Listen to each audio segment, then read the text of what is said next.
നമസ്കാരം. കഴിഞ്ഞ ദിവസം ഇവിടെ എത്തിയ ഒരു രോഗിയുടെ അനുഭവമാണ് ഇന്ന് ഞാൻ നിങ്ങളോട് പങ്കുവയ്ക്കുന്നത്. ഭാര്യയും ഭർത്താവും കൂടിയാണ് കാണാനെത്തിയത്. മുഖ്യ പ്രശ്നം ഇവർ തമ്മിലുള്ള കലഹമാണ്. ഇനി കലഹത്തിൻ്റെ അടിത്തറ എന്താണെന്നല്ലേ? സെക്ഷൽ പ്രോബ്ലമാണ്. അതായത് വൈഫ് പറയുന്നത് കല്യാണം കഴിച്ചിട്ട് 4 വർഷങ്ങളായി. ആദ്യകാലത്തൊക്കെ ഞങ്ങൾ തമ്മിൽ വളരെ അടുപ്പമുണ്ടായിരുന്നു, സ്നേഹമുണ്ടായിരുന്നു, ഇടയ്ക്കിടയ്ക്ക് ലൈംഗിക ബന്ധങ്ങളുണ്ടായിരുന്നു. കഴിഞ്ഞ 1-2 വർഷമായിട്ട് ഇതിൻ്റെ ഫ്രീക്വൻസി വളരെ കുറഞ്ഞു വന്നു. ആദ്യം ആഴ്ചയിൽ 3-4 തവണ കല്യാണം കഴിച്ച ഇടയ്ക്കുണ്ടായിരുന്നു. പിന്നീട് അത് മാസത്തിൽ 3-4 തവണയായിട്ട് കുറഞ്ഞു. കഴിഞ്ഞ 1 വർഷം ആയപ്പോഴേക്കും 1 വർഷത്തിനിടയ്ക്ക് ആകെ 2 തവണയാണ് ഇങ്ങനൊരു കാര്യം നടന്നിട്ടുള്ളത്. ഇദ്ദേഹത്തിന് മടിയാണ്, പലപ്പോഴും ക്ഷീണമാണ്, തളർച്ചയാണ്, എനിക്ക് വയ്യ എന്നൊക്കെ പറഞ്ഞ് ഒഴിവാക്കും. ഭാര്യ പറഞ്ഞതാണ്, എനിക്ക് മൂടുണ്ട് എങ്കിലും ഞാൻ ചെന്ന് എത്ര ശ്രമിച്ചാലും പുള്ളി തിരിഞ്ഞു കിടന്നുറങ്ങാനേ നോക്കൂ. ഒരു തരത്തിലും ആൾ സഹകരിക്കാറില്ല. ഈ ഒരു പ്രശ്നം തന്നെ. അപ്പോൾ പെൺകുട്ടി പറഞ്ഞു, ഇത് നിങ്ങൾക്ക് എന്നോട് സ്നേഹമില്ലാത്തതുകൊണ്ടാണ്. ഒരു പക്ഷേ നിങ്ങൾക്ക് വേറെ ഏതെങ്കിലും ബന്ധങ്ങൾ ഉണ്ടായി കാണും, ഓഫീസിലോ മറ്റെവിടെയെങ്കിലും. അതുകൊണ്ടായിരിക്കും നിങ്ങൾക്കിപ്പോൾ എന്നെ വേണ്ടാത്തത്. കല്യാണം കഴിച്ച സമയത്ത് എന്നെ വളരെ ഇഷ്ടമായിരുന്നു. മാത്രമല്ല 2 വർഷത്തെ പ്രണയത്തിന് ശേഷമാണ് ഒരു വിവാഹം കഴിച്ചത്.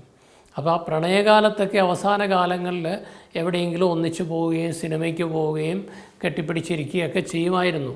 ആ ഒരു പ്രണയവുമായിട്ടാണ് ഭാര്യ കമ്പയർ ചെയ്യുന്നത്. അപ്പോൾ അതുമായിട്ട് തട്ടിച്ച് നോക്കുമ്പോൾ ഒരുപാട് വ്യത്യാസം, അജഗജാന്തരമുണ്ടായി.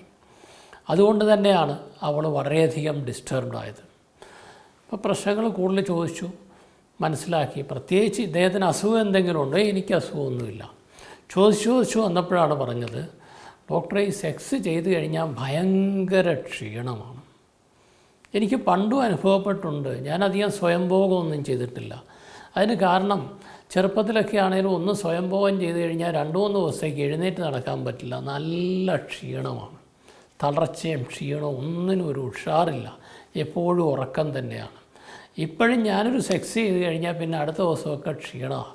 ഓഫീസിലൊക്കെ പോയിരിക്കുമ്പോൾ എനിക്ക് ഉറക്കം വരും. അങ്ങനെ വല്ലാത്തൊരു അസ്വസ്ഥത. അതുകൊണ്ടാണ് ഞാനത് വേണ്ടാന്ന് വെച്ചിരിക്കുന്നത്.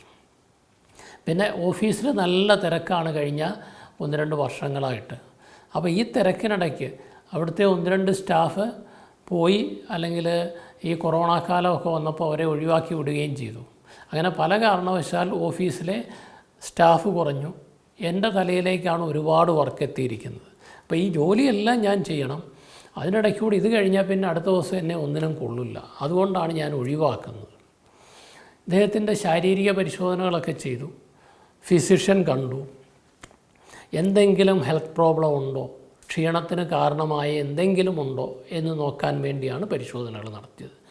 ഒരു കുഴപ്പമില്ല, പെർഫെക്റ്റ്ലി നോർമലായിട്ടുള്ള ഇൻഡിവിജ്വലാണ്. പിന്നെ എന്താണ് ഇദ്ദേഹത്തിൻ്റെ ക്ഷീണത്തിന് പിന്നിൽ? ഇതാണ്, തലയ്ക്കകത്താണ് ഇരിക്കുന്നത്, അല്ലെങ്കിൽ മനസ്സിനുള്ളിലാണ് ക്ഷീണം.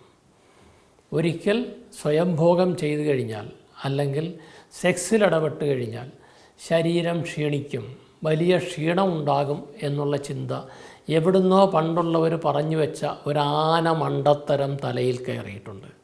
ഈ മണ്ടത്തരമാണ് ഇദ്ദേഹത്തിൻ്റെ ക്ഷീണത്തിന് പിന്നിൽ. അതല്ലാതെ മറ്റൊരു കാരണങ്ങളും ഉണ്ടായില്ല. വേണ്ട നിർദ്ദേശങ്ങളെല്ലാം കൊടുത്ത്, പരിശോധനകളുടെ ഫലവും വിശദമായിട്ട് എക്സ്പ്ലെയിൻ ചെയ്ത് കൊടുത്ത് കോൺഫിഡൻ്റ് ആക്കി ആളെ വിട്ടു. 2 ആഴ്ചയ്ക്ക് ശേഷം ഒരിക്കൽ കൂടി വരാൻ പറഞ്ഞു. അതിനിടയ്ക്ക് ഒരു 3-4 തവണയെങ്കിലും നിർബന്ധമായിട്ട് ബന്ധപ്പെട്ടിരിക്കണം എന്ന് പറഞ്ഞാണ് വിട്ടത്. 2 ആഴ്ചയ്ക്ക് ശേഷം അദ്ദേഹം വന്നു, 2 പേരും കൂടി വന്നു. അപ്പോൾ ക്ഷീണമുണ്ടായോ? ഒരു ക്ഷീണവുമില്ല, ഒരു പ്രശ്നങ്ങളുമില്ല. അപ്പോൾ ഇങ്ങനെയുള്ള ചില കാരണങ്ങൾ കൊണ്ട് ചില വ്യക്തികൾ ഇത് അവോയ്ഡ് ചെയ്യുന്നുണ്ട്. അപ്പോൾ യഥാർത്ഥത്തിൽ സമൂഹത്തിൽ ഇങ്ങനൊരു തെറ്റിദ്ധാരണ പണ്ട് കാലത്തേ ഉള്ളതാണ്. എൻ്റെ ചെറുപ്പകാലത്ത് ഞാനത് കേട്ടിട്ടുണ്ട്. പലരും ഒരു നാടോടി കഥകൾ പോലെ പറഞ്ഞു നടക്കുന്ന ഒരു കാര്യമാണ്. സ്വയംഭോഗം ചെയ്താൽ ശരീരം ക്ഷീണിക്കും, അമിതമായിട്ട് സെക്സിലിടപെട്ടാൽ ശരീരം ക്ഷീണിക്കും, അങ്ങനെയുള്ള ക്ഷീണവും തളർച്ചയൊന്നും ഉണ്ടാവില്ല. യഥാർത്ഥത്തിൽ ഒരു സെക്ഷൽ കോണ്ടാക്റ്റ് അല്ലെങ്കിൽ മാസ്റ്റർബേഷൻ കഴിയുമ്പോൾ എന്താ സംഭവിക്കുന്നത്? നമ്മുടെ ശരീരത്തിലെ മൊത്തമായിട്ടൊരു വ്യക്തിയുടെ ശരീരം ഏറ്റവും വലിയൊരു എക്സർസൈസാണ് രതിബന്ധത്തിലിടപെടുക എന്ന് പറയുന്നത്. കാരണം ഒരു 10-60 സ്റ്റെപ്പുകൾ ഓടിക്കയറുന്നതിന് തുല്യമാണെന്നാണ് പറയുന്നത് ശരിയായ രീതിയിലുള്ള ഒരു ലൈംഗിക ബന്ധം. അപ്പോൾ it is a good exercise for the body. ശരീരത്തിനുള്ള നല്ല ഉന്മേഷദായകമായ ഒരു വ്യായാമം കൂടിയാണ് ഈ സെക്ഷൽ കോണ്ടാക്റ്റ് എന്ന് പറയുന്നത്. ഇത് കഴിഞ്ഞിട്ട് എന്താ സംഭവിക്കുക? ശുക്ലവിസർജനമൊക്കെ കഴിഞ്ഞ് ശരീരം കുറച്ച് സമയം വളരെ ആക്റ്റീവായിട്ടിരിക്കുന്നു. നിങ്ങളുടെ ഹൃദയത്തിൻ്റെ ഇടിപ്പ് കൂടുന്നു, ശ്വാസത്തിൻ്റെ വേഗത കൂടുന്നു, ശരീരത്തിൻ്റെ ഊഷ്മാവ് കൂടുന്നു. അങ്ങനെ ശരീരത്തിലെ എല്ലാ പ്രവർത്തനങ്ങളും പെട്ടെന്ന് കൂടി വരുന്നു. ആ കൂടിക്കഴിഞ്ഞിട്ട് ഒരു രതിമൂർച്ചയ്ക്ക് ശേഷം ശരീരം വളരെ ശാന്തമായ ഒരവസ്ഥയിലേക്ക് എത്തുന്നു. ആ ശാന്തമായ അവസ്ഥയിലേക്ക് എത്തുമ്പോഴാണ് നിങ്ങളറിയാതെ തന്നെ പലരും മയങ്ങിപ്പോവും. ഈ മയക്കം എന്ന് പറയുന്നത് ശരിക്കും പറഞ്ഞാൽ ക്ഷീണമല്ല, നല്ലൊരു റിലാക്സേഷനാണ്. പലരും പറയാറുണ്ട്, പല പെൺകുട്ടികളും പറയാറുണ്ട്, പുരുഷന്മാരും പറയാറുണ്ട്, സെക്സിന് ശേഷം ഉറങ്ങിപ്പോകുന്നു. ആ ഉറങ്ങിപ്പോക്ക് എന്ന് പറയുന്ന ഒരിക്കലും ക്ഷീണമായിട്ട് കരുതരുത്. നല്ല ഒരു ആനന്ദത്തിന് ശേഷം, രതിമൂർച്ചയ്ക്ക് ശേഷമുള്ള സമാധാനമാണ്. ശരീരം ശാന്തമായി വരുന്നതാണ്. ആ ശാന്തത നിങ്ങളുടെ ആരോഗ്യത്തിന് ഒരുപാട് നല്ലതാണ്.